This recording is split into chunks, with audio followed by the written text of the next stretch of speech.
পূর্ব মেদিনীপুর জেলার সদর শহর তমলুক।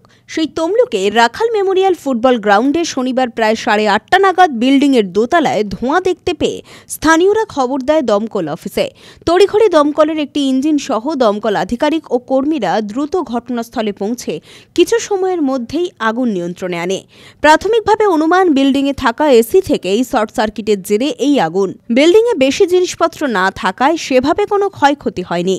ঘটনা বলতে এই বিল্ডিংটাতে আমরা খবর পাই যে একটা আগুন লেগেছে লোক মারফত।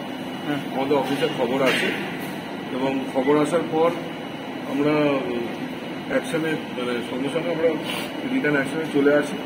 এসে দেখছি যে বিল্ডিংটা তালা বন্ধ ছিল। তো আমরা এখানে ফোর্স এন্ট্রি নিই, ফোর্স এন্ট্রি তালা লক কেটে আমরা ফোর্স এন্ট্রি নিয়ে উপরে উঠে আসি এবং এই জায়গাটা প্রচণ্ড পরিমাণে স্মোক ছিল। তারপর আমাদের ছেলেরা ফায়ারটাকে আস্তে আস্তে অ্যারেস্ট করেছে এবং আমরা এখন যা দেখলাম তো প্রাথমিকভাবে আমাদের অনুমান এটা আপনার এসি থেকে হয়েছে, একটা এসি জ্বলে গেছে। আমরা ধরে নিতে পারি কোনো কারণে এসিটা রানিং ছিল।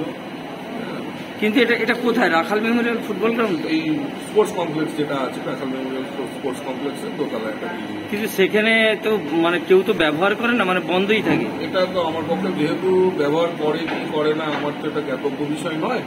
আমি যেটা পেয়েছি সেটা আমি আপনাদেরকে বললাম যে আমি এখানে ফোর্স এন্ট্রি নিয়েছি, তালাবন্ধ অবস্থায় ছিল বিল্ডিংটা।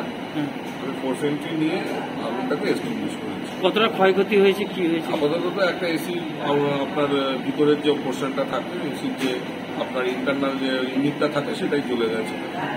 বাদ বাকি অন্যান্য লাইনের কি ক্ষতি হয়েছে না হয়েছে সেটা ইলেকট্রিক সাপ্লাইয়ের লোকজন বলতে পারছে। এখন নিয়ন্ত্রণে, এখন আগুন নিয়ন্ত্রণে। পুলক বেরার রিপোর্ট, খবর বিসিবিএস।